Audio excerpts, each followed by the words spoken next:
Geoffrey Giuliano has been a professional actor from the age of 12 and has appeared in numerous movies from Scorpion King 3 to The Mechanic: Resurrection.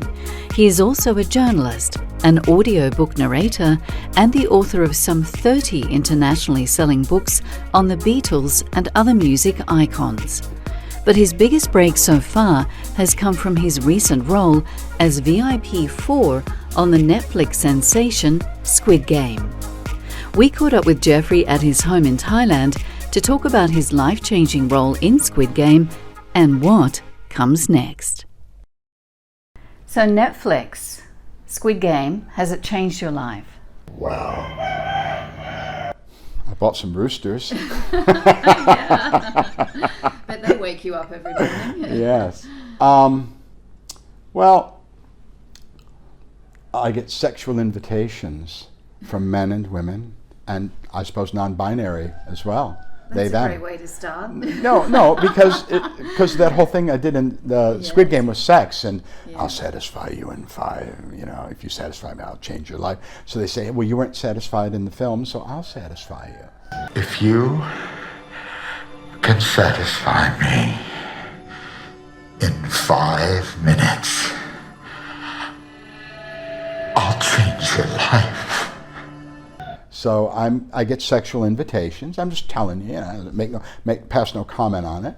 I respectfully decline each and every, most, no, all of them. And I'm like a famous guy now, I was famous before with my books, but the book famous and movie star famous is slightly different. This is more fun, the other one's a little more subdued. But man, it's the overnight success that took 15 years, but it's more than 15 years because I got a master's degree in the 70s and I did dinner theater and all the things you're supposed, Shakespeare in the Park, and I've done, and maybe one of the dying breed of a generation that did everything you were supposed to do to be a successful actor. And it didn't happen. I'll tell you a touching and funny story, ironic story. My son was in that room. I went in to make sure he was okay because he leaves the light on and all that, like teenagers do. So I tuck him in and his foot was off the bed. This was 3 weeks before Squid Game came out. And I picked up his foot and I put the blanket over. And there was a moonbeam coming in on the window.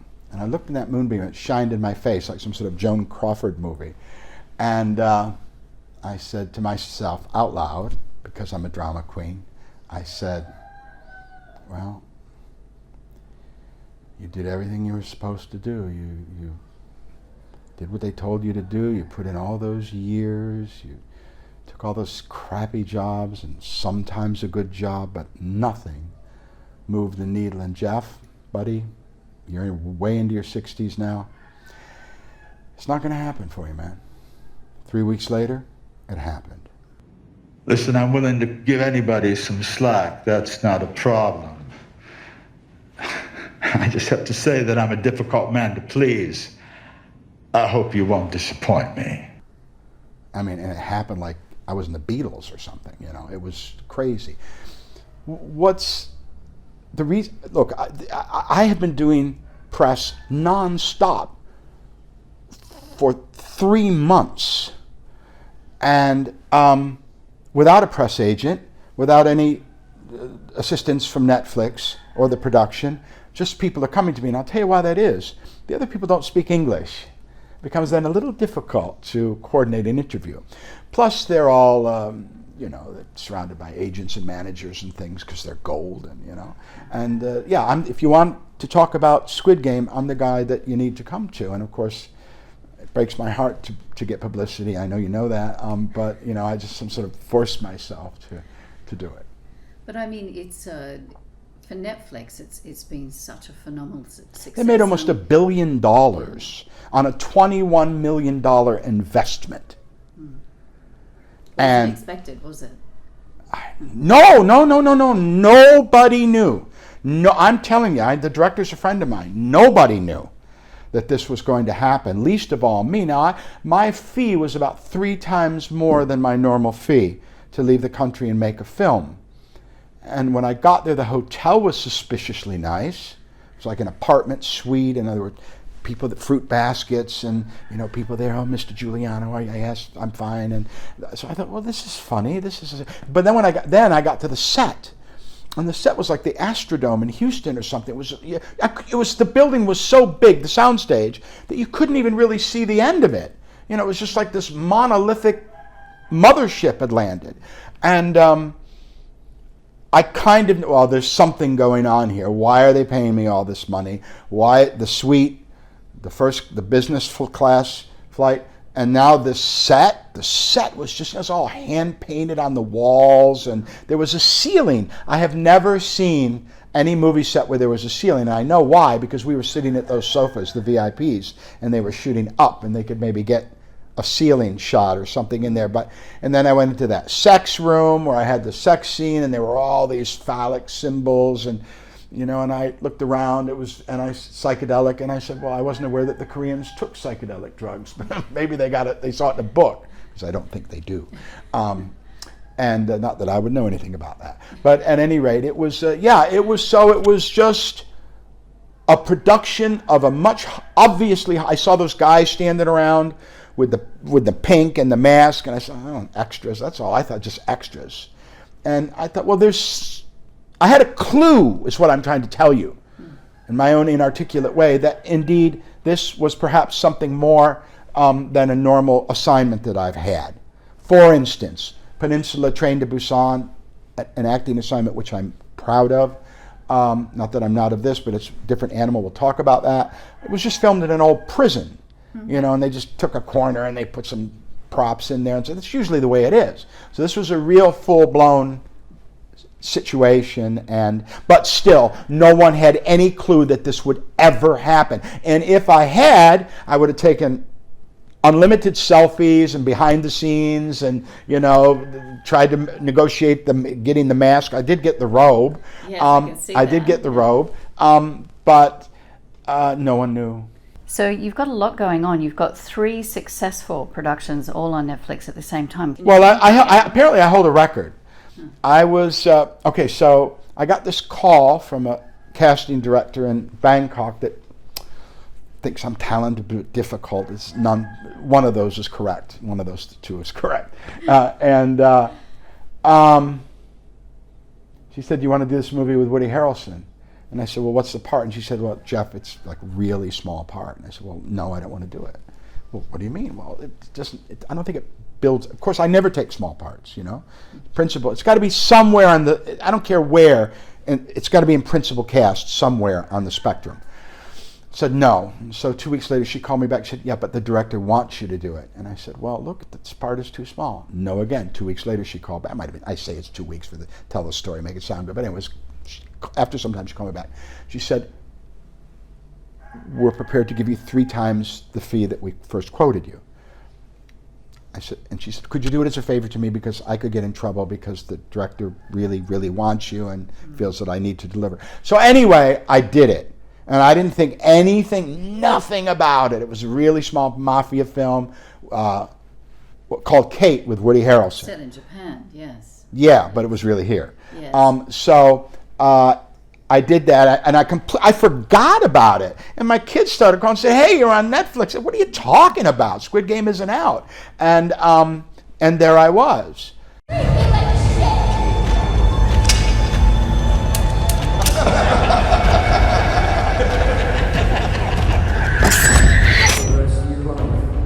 And then they used me in a flashback scene with Woody Harrelson and da-da-da. So that became, I'm sorry, I'm long-winded answers here.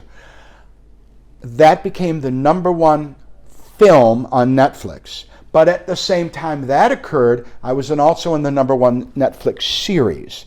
Now, I have been told, I don't know if this is true. Someone called me from LA and said, you're the only actor that's been in both at the same time, the #1 Netflix series and the #1 Netflix, but you know, movie. But it was nothing to me. None of this was anything to me. I'm just like a streetwalker out there on the beach road. I wait for a customer, you know? So people called me and I took the job, you know, and it worked out. Yeah. You know, it worked out after 28 movies that didn't move the needle.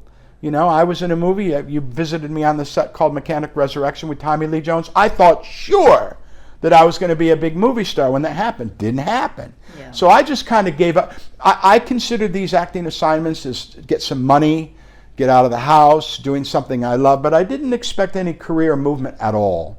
And then came Squid Game. But when you're not acting, you're I'm writing. always acting. Always How acting. dare you? Out of my house. But when you're not acting, you're writing and you're Yeah. doing podcasts. I mean, you're so prolific, Geoffrey. I mean, I'm wonderful. You just don't stop. I'm inspiring. Why? Yeah. No, look, no, this is the way, you know, the I way don't you know are. it. No, I'll tell you what I say about it when people ask, because I'm a writer and an actor and a designer and all this stuff, is that, and it's pretentious, as is my wont, but, you know, it's like there's an assembly line in heaven, and all the souls go by, and the saints, they look over to make sure, and everyone says, stop! He's got a little bag of fairy dust next to him, and he'll put his hand and just a little bit of fairy dust on that one. All right, go ahead again. So, because my father was a plumber, and my mother was a housewife in the 50s, and there's no reason that I should be this sort of actor and narrator and impresario and writer. There's no reason for this, you know, from my background. Karmically, another life, who knows? But there's something that undefinable, something, it's indefinable something that has occurred at inception. Yeah. You know, like the room filled with light, and my And here parents, you what's are. that? And orbs went through the room, and there's this magical beam came. And I don't here you know. are today on your throne with your robe. I don't know. What do you like the most, though? What do you enjoy the most? Is it the acting, the writing? Acting. Yeah. Acting. Acting's fun. Real life is difficult for me. Acting is no problem, you know.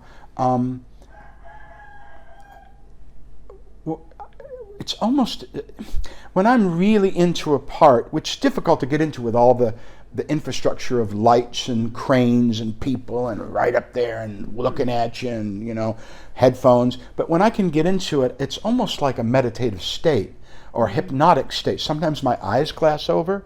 I do that actually to try to blur out any interruptions, you know. I'll sort of unfocus my eyes and I go into a kind of a state. There's movies I could show you where I have done that. Not on this one. This was stressful because no one spoke English. So I wasn't given any direction. I just had to, I was just do it, action, do it, you know. And that's more of a strain. It's much better if if the director can say, can you bring that down a little bit, Geoffrey, or bring that up, or, you know. So I didn't have benefit of any of that because I don't speak any English, you know. And there was one translator for about 300 people. So I love acting. Acting is like a religion to me. Yeah. I would assume I'm commensurate. My dedication to acting is commensurate with being a good Catholic. You know, goes to mass. You know, not a fanatic, but very much into Catholicism. So it's a religious experience for me, and it's next to my son, the greatest. And there's nothing that comes other than my son, even close. But way down the list would be my love of acting. Would you please sit? No, I'm not fucking sitting down. I'm done with Wilson investigations. It's about Jeremy. Yeah? What about him? He's disappeared. Now I sent an agent over there, and he's gone MIA. This was taken in the Patpong district of Bangkok. Nobody's seen him since. What about stage? Do you like being on stage? No, not anymore, because I did Entertaining Mr. Sloan by Joe Orton in the 90s at a university, and I went out there and I forgot my name. Don't worry about the script. I didn't even know, who am I? I just went completely blank, and it was really? so terrifying Yeah. that I didn't want to do theater anymore. I don't think I could do that anymore. Yeah. Because it just scared me. In fact, when I went backstage and I was going to run out the back with the whole audience there, my wife said, "No, you can't do that. You have to get out there." And it was, the rest of the show was fine, but it was that just terror, blind terror. Yeah. I mean, because I had like a 5-minute speech, and I seriously, I couldn't even speak English. And you have absolutely no fear on camera. That's No, because it's only, you can, I know all the tricks. Like, if you mess it up, you go, oh, sorry, I forgot my line, cut. Like, I can control that. Yes. You know, they don't want you to do that, and, you know, they wouldn't like it that, you know, actors do that. But yeah, if I feel it's not going well, I've got this little witness next to me, little on my shoulder, and I go, this is not going well. And I go, oh, I'm sorry. And then they go, cut. You know, so I can control that. The longest movie scene ever created was Humphrey Bogart and the girl, I forgot her name, the Maltese Falcon, where they're on the, you know, listen, kid, the troubles of people doesn't add up to a hill of beans in this world. That one where they're at the airport, you know, that was 5.5 minutes. That's the longest scene ever filmed in a movie. So most of these scenes are like 2 minutes, Yes. 3 minutes. Plus, you can't screw it up because of the way they shoot it. They do a master shot, which is almost like theater. You know, you do the whole thing. And then they do 2 hours of close-ups and over the shoulder and from the side, so they can cut it together. Yes. If you mess up on any one of those, they can cut. And then they get something called a wild track at the end, where they just hold the boom up to you and just tell you to say the lines, so that they can show the whatever, the window out the window or whatever. So it's impossible not to look good in a movie. It's like being in a recording studio. Yes. You know, it's like it'll sound good going through a $12,000 German Neumann microphone. You can't screw it up. Yes. So what's next? Squid Game 2? Yeah, I think Squid Game 2 is going to happen for me, predicated on a conversation I had with the director, in which he said to me, this is not any hearsay, this is direct. He said, look, I'm going to work with the characters that are not dead. As clearly as you can see, I'm not dead, and I did not die in that movie. In fact, they say that VIP4 is, well, what's the problem? Is he dead? No, he's just unconscious. Why did they say that? They went to a lot. There was a few clues that someone watching it could see. One, they went to a big, nothing in a movie is done accidentally. It was very storyboarded, you know, it was like a comic book. They showed you each thing they're going to shoot. So there's no like just, well, let's shoot this and maybe we'll use it. No, everything was very definite. So they shot me. Said, is he dead? No, he's just unconscious. Well, there was no real reason for the story, the plot of the story to say that. And then there was another thing where the cop that I tried to make love to, he dropped when I was there on my in that sofa, he dropped down this cell phone and took video of me. That's not explained. Yes. You know, it's like, why would you? Then it showed a close-up of his hand. He dropped the camera down. He took video of me. Why? You know, why? So those are two things. There's one more thing I can't remember. But there was 3 things that led me to believe that, yes, I'll be in the next one. And then I had a talk with the director, and he said, look, everyone who's, well, he didn't say everyone. The characters that have not been killed will be featured in the next. And then he also said, it's not a prequel as many people think, it's a continuation. Oh, it is. So if it's a continuation, then I'm in there, you know. Yes. And there's been 2 speculative things. These are purely speculative. One, that somehow the VIPs would be commandeered and made to play the game while the other guys sort of tortured us. And the other one was that that's more popular on the internet with conspiracy theorists, is that the VIPs are rich by virtue of the fact that they won the game in past years. And there's one more thing, too. When we're coming down the stairs, it was originally my line, but it was given to another actor, where they said, well, it's terrific that the games are being done in Korea this year.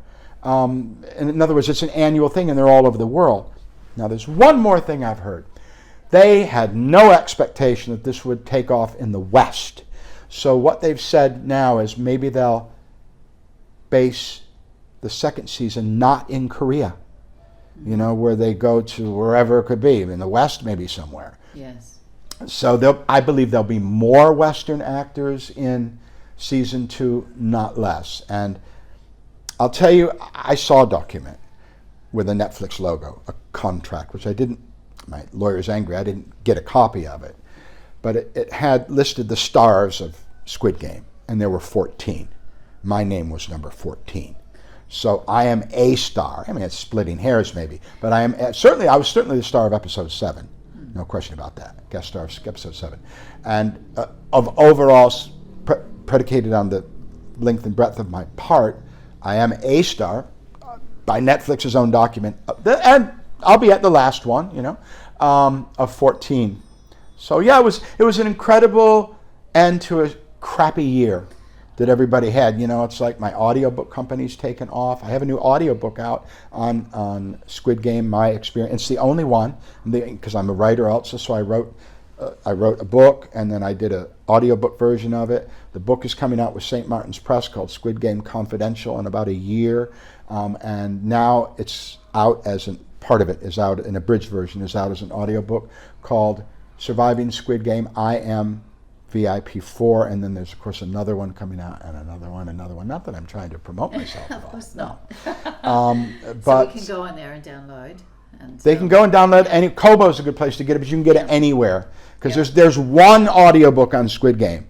There's one book on Squid Game, and it was written by me. So if you want more Squid Game, just as with the interviews, you kind of have to come to me, because I got a big mouth, and I didn't get millions of dollars like those other people, and I'm not surrounded in some sort of cone of silence like the other people that are already signed up for it. I'm a free agent.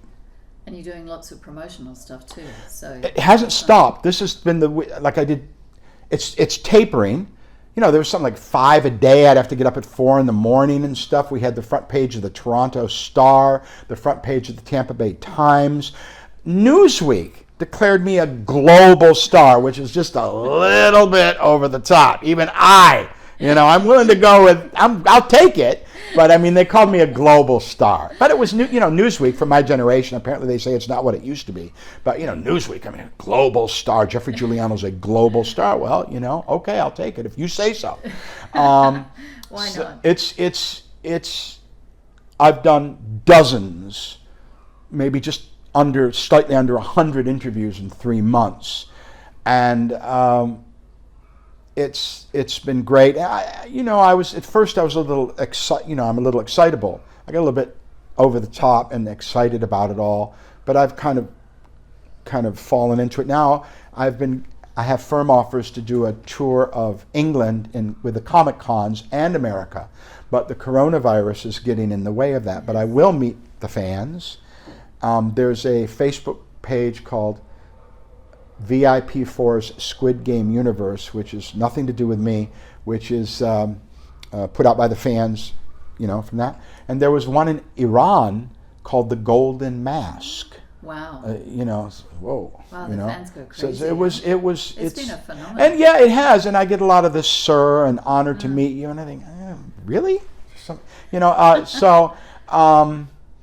To me, it was an assignment. It was, you've known me a long time, you've seen me in many movies, and it was a sort of always a bridesmaid, never a bride until you're a bride, But it's been phenomenal, and I'm enjoying it, and it's productive, and it's helped me to, put my son in a very nice private school and buy him a bicycle, $60 when I was a kid. Now they're $1,500 for a bicycle. Really? So it's given us a better life, and that's what it's all about. I think it's a testament to the fact that I don't know how to do anything else. Yeah. So what am I going to do? So, and I'm in my 60s, so this is what I do, and I didn't give up. And kind of like David Winters or some of these people we know, you just don't. This is what you are. Yes. That's what I am. It's not really possible for me to do anything other than this. And I think it should be encouraging to everybody that wants to be an actor or anything really, but specifically acting. Don't give up. If you really want it, and if there's some smoke there where it looks like you're good at what you do, possibly, just don't give up. Just plow through. Morgan Freeman didn't get a proper acting job until he was in his 50s.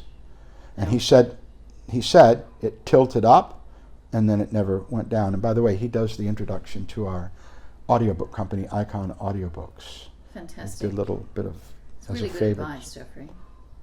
So yeah, it's been it's not undeserved, Not like I was laying on the sofa. I've worked my butt off for years and decades. I've worked like this. I was a writer before, but it's welcome. you know. And more than for me or something like that, I don't need, I was already famous for 20 years with my books and the Beatles.